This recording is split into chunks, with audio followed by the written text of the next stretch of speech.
আসসালামু আলাইকুম। প্রিয় শিক্ষার্থী বন্ধুরা, একটা কথা সবসময় মাথায় রাখতে হবে যে পৃথিবীর প্রত্যেকটা মানুষ স্বপ্ন দেখে, সেটা হতে পারে ছোট কিংবা বড়। আমরা সবাই স্বপ্ন দেখতে ভালোবাসি এবং সেই স্বপ্ন পূরণ করার লক্ষ্যে আমরা আমাদের জীবনের সর্বোচ্চ চেষ্টা করি। কিন্তু কথা হচ্ছে কি স্যার, যে আমাদের প্রত্যেকটা স্বপ্ন এমন হওয়া উচিত যাতে করে আমার স্বপ্নের কথা শুনে মানুষ হাসতে থাকে, এবং এখান থেকে আমার সেই ইন্সপাইরেশন নিতে হবে যে আমার কথা শুনে মানুষ কেন হাসলো। অর্থাৎ আমাকে এখান থেকে শিক্ষা নিতে হবে যে আমার স্বপ্নটা বড় বিধায় মানুষ আমার স্বপ্নের কথা শুনে হাসে। সুতরাং আমরা এমন স্বপ্ন আমাদের মনের মধ্যে লালন করব যাতে করে সেই স্বপ্নের কথা শুনে তারা হাসতে থাকে, এবং এই হাসির মধ্য দিয়েই আমি আমার লাইফের সবচেয়ে বড় স্বপ্নটা আমি পূরণ করতেও সক্ষম হব। সুতরাং আমরা এমন স্বপ্ন দেখব যাতে করে সেই স্বপ্ন আমরা পূরণ করতে পারি, এবং এই হাসির মধ্য দিয়েই। ওকে, আজকে আমরা যে বিষয় নিয়ে আলোচনা করব সেটা হচ্ছে আমাদের পার্টস অফ স্পিচ। আমরা এক লেকচারের মধ্য দিয়ে এই ৮ প্রকার পার্টস অফ স্পিচ কীভাবে আমরা শেষ করব সেই বিষয়টা আমরা এখন দেখব। হ্যাঁ, সেই সঙ্গে আরেকটা কথা বলছি যে আমাদের ইতিমধ্যেই অনলাইন এবং অফলাইনে ফ্রি ক্লাসের যে আমি কথা বলেছিলাম সেটা ইতিমধ্যেই চালু হয়েছে। অনেকেই পার্সোনালি আমাকে নক করতেছে। এখনও যারা আমার ক্লাসে অ্যাটেন্ড হননি, যদি ইচ্ছা থাকে তাহলে অতি সত্বর শুরু করতে পারেন। ঠিক আছে? আচ্ছা, আমরা এখন দেখতে পাচ্ছি যে এখানে আজকে আমাদের যে বিষয়টা হচ্ছে সেটা হচ্ছে পার্টস অফ স্পিচ। তাহলে parts of speech that means আমাদের দেওয়া আছে এখানে পদ প্রকরণ। কি দেওয়া আছে? পদ প্রকরণ। তাহলে প্রথমতই আমরা এই পার্টস অফ স্পিচটা আসলে কি এই বিষয়টা নিয়ে একটু আলোচনা করব। তাহলে মনে রাখতে হবে যে বাক্যের ভিতর অবস্থিত প্রত্যেকটা শব্দকে আমরা পার্টস অফ স্পিচ বলি। যদি আমি বলি শি ইজ টেকিং টি, এখানে লেখা হয়েছে শি ইজ টেকিং টি, অর্থাৎ তিনি চা খাচ্ছেন, তিনি চা খাচ্ছেন। অর্থাৎ এখানে শি একটা শব্দ, ইজ একটা শব্দ, টেকিং একটা শব্দ, টি একটা শব্দ। অর্থাৎ একটা বাক্য তৈরি করার পর আমরা যে সকল শব্দ সেখানে দেখতে পাই, বুঝতে হবে এই এক একটা শব্দই হচ্ছে আমাদের পার্টস অফ স্পিচ। অর্থাৎ এখান থেকে আমরা ভাঙ্গে যদি বলি পার্ট অর্থ হচ্ছে আমাদের অংশ, অফ স্পিচ মানে বক্তব্যের অংশ বা কথার অংশ আমরা বলতে পারি। সুতরাং একটা বাক্যের মধ্যে অবস্থিত প্রত্যেকটা শব্দকে আমরা পার্টস অফ স্পিচ বলতে পারি। আর এই পার্টস অফ স্পিচ হচ্ছে আমাদের ৮ প্রকার। কত প্রকার? ৮ প্রকার। এখানে নাম্বার ১ এ দেওয়া আছে আমাদের নাউন। কি দেওয়া আছে? নাউন। তাহলে নাউন অর্থ হচ্ছে আমাদের নাম বা বিশেষ্য। নাউন অর্থ কি? নাম বা বিশেষ্য। তাহলে নামটা আমরা সকলেই চিনি, তারপরও আমি গত ক্লাসেও বলেছিলাম যে নাউনটা আমরা কিভাবে চিনব। আমি বলছিলাম যে পৃথিবীতে যত নাম আছে প্রত্যেকটা নামকেই আমরা নাউন বলি বা বিশেষ্য বলি। আর এই নাউনটা খুঁজে বের করার একটা সহজ টেকনিক আমি তোমাদের মাথায় দিয়েছিলাম। সেটা হচ্ছে যে আমরা চোখ দিয়ে যা কিছু দেখতে পাই সবই নাউন, এটা বলা ছিল, তাই কি না? আচ্ছা, যদি আমি বলি যে এই নাউনটা হতে পারে কোনো একটা ব্যক্তির নাম, হতে পারে কোনো একটা বস্তুর নাম, কিংবা কোনো ইতর প্রাণীর নাম। যদি আমি বলি যেখানে Kamal dog tree chair etc, এখানে দেওয়া আছে কামাল ডগ ট্রি চেয়ার। এখানে জাস্ট আমি 4টা ফর এক্সাম্পল দিয়েছি।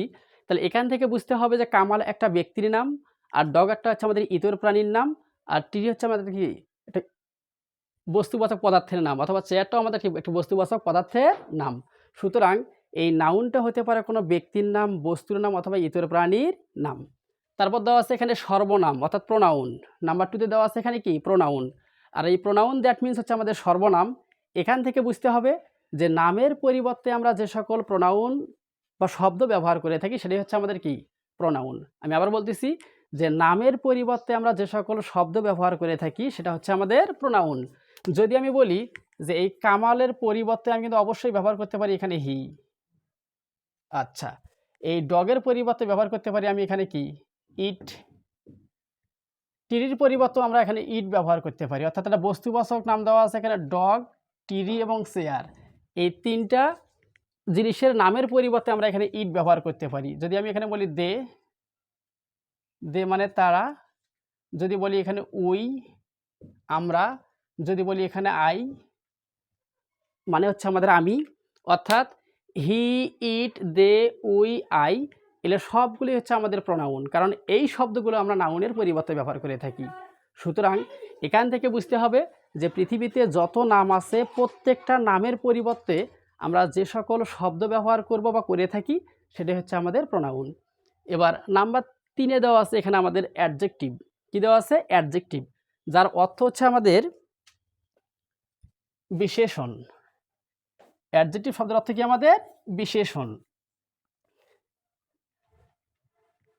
যদি আমি বলি যে বিশেষণটা আসলে কি বা অ্যাডজেক্টিভটা আসলে কি, তাহলে মনে রাখতে হবে যে সকল ওয়ার্ড বা শব্দ নাউন অথবা প্রোনাউনকে বিশেষ একটা গুণ দেয়, অর্থাৎ নাউন অথবা প্রোনাউনের দোষ, গুণ, অবস্থা অথবা সংখ্যা পরিমাণ বোঝায়, সেটাই হচ্ছে আমাদের অ্যাডজেক্টিভ। কীরকম? যদি বলি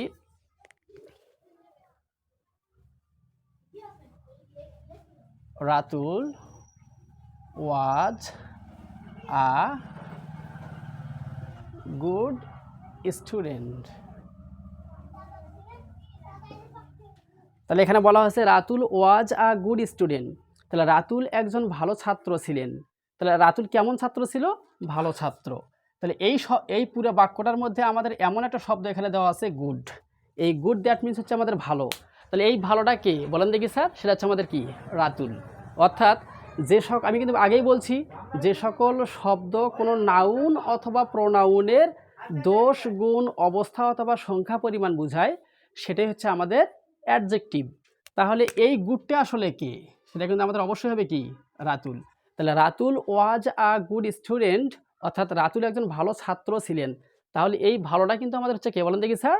রাতুল। সুতরাং এই গুড বা এই গুণটা হচ্ছে মূলত কার? রাতুলের। সুতরাং এই গুডটা হচ্ছে আমাদের অ্যাডজেক্টিভ। যদি আমি আবার বলি তাহলে the girl is short, the girl is short, মেয়েটি খাটো, মেয়েটি খাটো। তাহলে এই শর্ট মানে খাটো, এটা কিন্তু আমাদের ওই মেয়েটার একটা কি? ত্রুটি বা দোষ। সুতরাং এখান থেকে বুঝতে হবে তাহলে যে সকল ওয়ার্ড বা শব্দ দ্বারা কোনো নাউন হতে পারে কিংবা প্রোনাউন হতে পারে, এদের দোষ বুঝাবে, গুণ বুঝাবে, অবস্থা বুঝাবে অথবা সংখ্যা পরিমাণ বুঝাবে। তাহলে আমরা অবস্থাটা কি বলতে পারি? যেমন আজকে প্রচণ্ড রোদ বা আজকে প্রচণ্ড গরম, তাহলে আমরা অনেক সময় বলি কি যে আজকে রাতটা অনেক ঠান্ডা গেছে, তাই কি না? তাহলে এই ঠান্ডা অথবা গরম এটা হচ্ছে আমাদের একটা অবস্থা, আবহাওয়ার উপরে পুরোটাই ডিপেন্ড করে থাকে। তাহলে সুতরাং বুঝতে হবে এই কোল্ড বলি বা হট বলি এটা হচ্ছে আমাদের অ্যাডজেক্টিভ। আর সংখ্যা পরিমাণের কথা বলা হয়েছে, পৃথিবীতে যত সংখ্যা রয়েছে, পৃথিবীতে যত সংখ্যা রয়েছে প্রত্যেকটা সংখ্যাই হচ্ছে আমাদের অ্যাডজেক্টিভ। আচ্ছা, তারপর দেওয়া আছে এখানে আমাদের 4 নম্বরে আছে ভার্ব। তাহলে এখানে ভার্ব দ্যাট মিনস দেওয়া আছে ক্রিয়া বা কাজ। তাহলে মনে রাখতে হবে যে পার্টস অফ স্পিচ হচ্ছে আমাদের 8 প্রকার, তার মধ্যে এই ভার্ব এত গুরুত্বপূর্ণ যেটা ছাড়া আমরা একটা বাক্য তৈরি করতে পারি না। তাহলে এই 7টাকে বাদ দিলে, 8টার মধ্যে যদি আমরা 7টাকে বাদ দিতে চাই আমাদের জীবন সুন্দর চলবে, কিন্তু ভার্ব এত গুরুত্বপূর্ণ একটা অংশ যেটা ছাড়া আমরা একটা সেকেন্ড চলতে পারি না। যেমন আমি যদি বলি যে ভার্ব ছাড়া আমরা কোনো কিছুই করতে পারি না, যেমন হাত নাড়াচ্ছি, এটাও একটা আমাদের কি? ভার্ব। আমি কথা বলতেছি, এটাও একটা কি? ভার্ব। অর্থাৎ কোনো কিছু করার নামই হচ্ছে আমাদের ভার্ব। যদি আমি বলি যে কাম মানে কি? আসা, গো মানে যাওয়া, টেক মানে লওয়া, অর্থাৎ এখানে খাম অর্থ হচ্ছে আমাদের আসা, গো অর্থ হচ্ছে আমাদের যাওয়া, আর টেক অর্থ হচ্ছে আমাদের কি? নেওয়া। অর্থাৎ এখানে প্রত্যেকটা শব্দের মধ্যে কোনো কিছু করা বোঝাচ্ছে। সুতরাং যে সকল শব্দ দ্বারা কোনো কিছু করা বোঝায় বা করা বোঝায় সেটাই হচ্ছে আমাদের কি? ভার্ব। আচ্ছা, তারপর দেওয়া আছে এখানে অ্যাডভার্ব। কি দেওয়া আছে? অ্যাডভার্ব। আর এই অ্যাডভার্ব দ্যাট মিনস হচ্ছে আমাদের ক্রিয়া বিশেষণ। বলেন কি বলছি? ক্রিয়া বিশেষণ। অর্থাৎ এই অ্যাডভার্বটা কি? আমরা এই সংজ্ঞাটাকে খুব ভালো করে বুঝে নেব। সেটা হচ্ছে কীরকম? তাহলে মনে রাখতে হবে যে সকল ওয়ার্ড বা শব্দ কোনো অ্যাডজেক্টিভ অথবা ভার্বকে কোয়ালিফাই করে, অর্থাৎ এটা ভার্বকে কোয়ালিফাই করবে অথবা অ্যাডজেক্টিভকে বিশেষ গুণে গুণান্বিত করবে, এটা হচ্ছে আমাদের অ্যাডভার্ব। সেটা কীরকম? যদি আমি বলি যে এই যে গুড, কিন্তু একটু আগেই বলছিলাম এটা হচ্ছে আমাদের অ্যাডজেক্টিভ। এখন আমি যদি বলি গুড, এই গুডটা কিন্তু আমাদের অ্যাডজেক্টিভ, এটা আমরা একটু আগেই জানলাম, কারণ এটা হচ্ছে আমাদের একটা গুণ, তাই কিনা? আমি বলছিলাম যে রাতুল ওয়াজ এ গুড স্টুডেন্ট, রাতুল একজন ভালো ছাত্র, এই ভালোটা হচ্ছে আমাদের অ্যাডজেক্টিভ, এটা হচ্ছে নাউনের একটা গুণ দিচ্ছে। এখন তোমাদের মধ্যে যদি আমাকে একজন কেউ বলে স্যার রাতুল ভালো নয়, রাতুল খুবই ভালো, তাহলে আগে ছিল কি ভালো, এখন কি হলো খুবই ভালো। তাহলে এই যে খুবই ভালো, ভেরি গুড বলতে পারি আমরা এটাকে, ভেরি গুড, অর্থাৎ আগে ছিল গুড, এখন কি হলো ভেরি গুড। তাহলে এই যে ভেরিটার সঙ্গে লাগাই দিলাম আমরা, তাহলে আগে ছিল গুড, এই ভেরি দেওয়ার কারণে কি হলো খুবই ভালো। এই যে আগে ছিল ভালো, এটা একটা সাধারণ একটা গুণ ছিল, ওই গুণটাকে আরও বেশি করে বোঝানো হচ্ছে। সুতরাং এই ভেরি গুডটা হচ্ছে আমাদের অ্যাডভার্ব। আচ্ছা, যদি আমি আবার উল্টো করে বলি যে হি রানস ফাস্ট, তাহলে তিনি দ্রুত দৌড়ান, তিনি দ্রুত দৌড়ান। তাহলে এই যে রানটা আছে আমাদের এখানে, কেমন দৌড়াইছে দ্রুত। এই যে ফাস্ট, এই ফাস্টটা হচ্ছে আমাদের এই রানটাকে কোয়ালিফাই করতেছে, আর ভার্বকে কোয়ালিফাই করতেছে। মানে তিনি দৌড়ায়, কেমন দৌড়ায় দ্রুত, এই ফাস্টটা হচ্ছে আমাদের এখানে অ্যাডভার্ব। ওকে, আচ্ছা, তারপর দেওয়া আছে এখানে, ও এখানে অ্যাডভার্বে আরও কিছু কথা আছে, সেটা বুঝতে হবে। আর এটা ছাড়াও আমরা দেখতে হবে যে কোনো শব্দের শেষে যদি আমাদের এল ওয়াই অথবা ডাবল এল ওয়াই থাকে, তাহলে অনায়াসেই বুঝতে হবে সেটাও হচ্ছে আমাদের অ্যাডভার্ব। কিন্তু সত্য আছে একটা, সেটা কীরকম, যে পৃথিবীর যে সকল শব্দের শেষে আমাদের এল ওয়াই অথবা ডাবল এল ওয়াই আছে, সেটা আমরা অনায়াসেই বুঝতে পারবো সেটা হচ্ছে আমাদের অ্যাডভার্ব। কিন্তু যদি নাউনের শেষে আমরা এল ওয়াই দেখতে পাই, অনায়াসেই বুঝতে হবে সেটা হচ্ছে আমাদের অ্যাডজেক্টিভ। যেমন আমি যদি বলি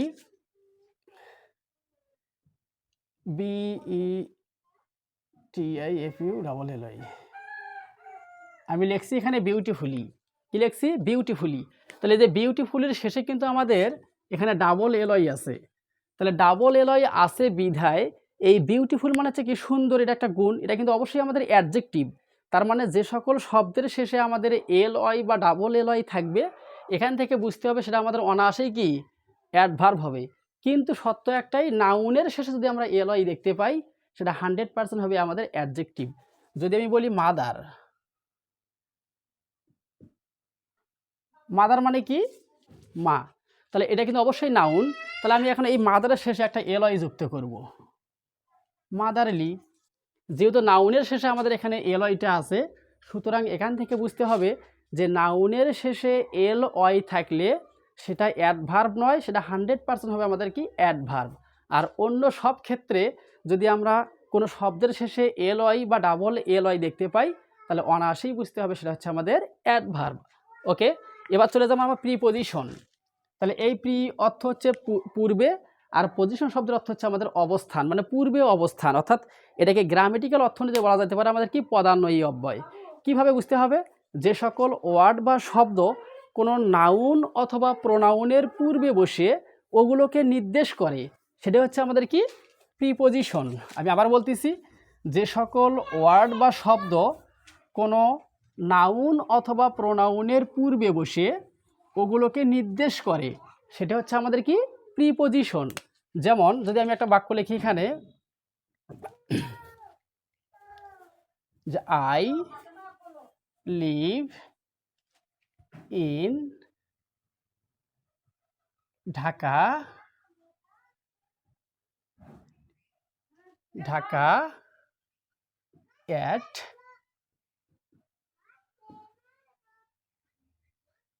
মিরপুর। এখানে ঢাকার পূর্বে একটা ইন দেওয়া আছে, মিরপুরের পূর্বে কী দেওয়া আছে এখানে অ্যাট। তাহলে আমি ঢাকার মিরপুরে বাস করি, আমি ঢাকায় মিরপুরে বাস করি। তাহলে আই লিভ আমি বাস করি ইন ঢাকা মানে ঢাকায়, তাহলে ইনটা কিন্তু আমাদের প্রিপজিশন। তাহলে আমি কোথায় বাস করি বলতে হবে কোথায়, ঢাকায়। তাহলে ঢাকাটা আমাদের নাউন। আমি কিন্তু আগেই বলছিলাম যে সকল ওয়ার্ড বা শব্দ নাউন অথবা প্রোনাউনের পূর্বে বসে ওগুলোকে নির্দেশ করে। আমি বাস করি কোথায়, এখন উত্তর হবে কিন্তু অবশ্যই ঢাকায়, আর ঢাকার সামনেই কী দেওয়া আছে এখানে ইন, সুতরাং ইনটাই হচ্ছে আমাদের প্রিপজিশন। কারণ আমি কোথায় বাস করি এই বিষয়টাই কিন্তু নির্দেশ করতেছে আমাদের এই ইন প্রিপজিশনটা। এবং পরে দেওয়া আছে এখানে ঢাকার মিরপুরে, ঢাকার কি মিরপুরে বাস করি, তাহলে মিরপুরটা কি একটা নাউন না, তাহলে নাউনের পূর্বে আবার কি এখানে কি আছে অ্যাট, সুতরাং এই অ্যাটটাও হচ্ছে আমাদের প্রিপজিশন। তাহলে আমরা এই প্রিপজিশনের আলোচনাগুলো ব্যাপকভাবে করব, সেটা আমাদের গ্রামেটিক্যাল পয়েন্ট সামনে আসলে তখন। জাস্ট একটু বোঝার জন্য আমরা একটা উদাহরণ দিয়ে বুঝিয়ে দিলাম। এ পর্যায়ে আমরা আলোচনা করব কনজাংশন নিয়ে। কনজাংশন দ্যাট মিনস এখানে সংযোজন অব্যয়, অর্থাৎ যে সকল ওয়ার্ড বা শব্দ একাধিক নাউন অথবা সেন্টেন্সের মাঝে অথবা শুরুতে বসে তাদের মধ্যে যোগাযোগ স্থাপন করে, সেটা হচ্ছে আমাদের কনজাংশন। আমরা অনেক সময় বলি অ্যান্ড, বাট, ওয়ার, ইট, এবং WH ওয়ার্ড যতগুলো রয়েছে, WH ওয়ার্ড যতগুলো রয়েছে সবগুলোকে আমরা এখানে কনজাংশন হিসেবে বা রিলেটিভ প্রোনাউন হিসেবে ব্যবহার করতে পারি। যদি আমি বলি যে কামাল অ্যান্ড জামাল আর বোজম ফ্রেন্ডস, এখানে লেখা হচ্ছে কামাল এবং জামাল অন্তরঙ্গ বন্ধু। তাহলে এখানে কামাল আর জামালের মাঝখানে কি দেওয়া আছে? অ্যান্ড। যদি আমরা এই অ্যান্ডটাকে এখানে সাইলেন্ট রেখে বা না ব্যবহার করি, সেক্ষেত্রে আমাদের এই শব্দটার মধ্যে কেমন একটা অর্থের তারতম্য ঘটে। কেমন? যেমন যদি বলি যে কামাল জামাল আর বোজম ফ্রেন্ডস, তাহলে জামাল কামাল হচ্ছে দুই অন্তরঙ্গ বন্ধু। কেমন হচ্ছে না যে জামাল কামাল দুইজন অন্তরঙ্গ বন্ধু। যদি আমরা এখানে অ্যান্ড কথাটাকে সাইলেন্ট রাখি, সেই ক্ষেত্রে অর্থ শুনতেই কেমন মনে হচ্ছে। আর যদি আমরা অ্যান্ডটাকে ব্যবহার করার পর ওর অর্থটা নিয়ে পড়ি, সেক্ষেত্রে আমাদের শুনতে কত ভালো লাগে দেখি, যে কামাল অ্যান্ড জামাল, তাহলে কামাল এবং জামাল আর বোজম ফ্রেন্ডস অন্তরঙ্গ বন্ধু। তাহলে কামাল এবং জামাল অন্তরঙ্গ বন্ধু। তাহলে এই যে এবং কথাটা মুখে নেওয়ার কারণেই এটার অর্থটা শুনতে ভালো লাগতেছে। সুতরাং কনজাংশন হচ্ছে এমন একটা জিনিস যেটা একাধিক শব্দের মাঝখানে, নাউনের মাঝখানে অথবা সেন্টেন্সের মাঝখানে অথবা শুরুতে বসে তাদের মধ্যে যোগাযোগ স্থাপন করে, সেটাই হচ্ছে আমাদের কনজাংশন। আবার এবারে যাব আমরা 8 নম্বরে, ইন্টারজেকশন। অর্থাৎ মানুষের জীবন চলার পথে যত সুখ দুঃখ আছে, এই প্রত্যেকটা সুখ দুঃখ নিয়ে জর্জরিত হচ্ছে আমাদের এই যে ইন্টারজেকশন। আমরা অনেক সময় এগুলো শব্দ ব্যবহার করে থাকি, যে hurray, hi, wow, alas, fie fie, এই শব্দগুলো যে আমরা ব্যবহার করি, এই শব্দগুলো ব্যবহার করার পর কিন্তু আমরা অনায়াসেই বুঝতে পারি যে আসলে কোন শব্দটা আনন্দের বা কোন শব্দটা কষ্টের। যদি আমি বলি এখানে hurrah, HURRAH, hurrah, wow, hi, alas, just এতটুকুই আমরা উদাহরণ দেবো। এখান থেকে আমাকে দেখতে হবে যে এই শব্দগুলো আমরা যেখানেই দেখতে পাবো, আমাদেরকে অনায়াসেই বুঝতে হবে এগুলো হচ্ছে আমাদের কনজাংশন। আজকে এ পর্যন্তই। সবারই সুস্বাস্থ্য কামনা করে শেষ করছি। আসসালামু আলাইকুম।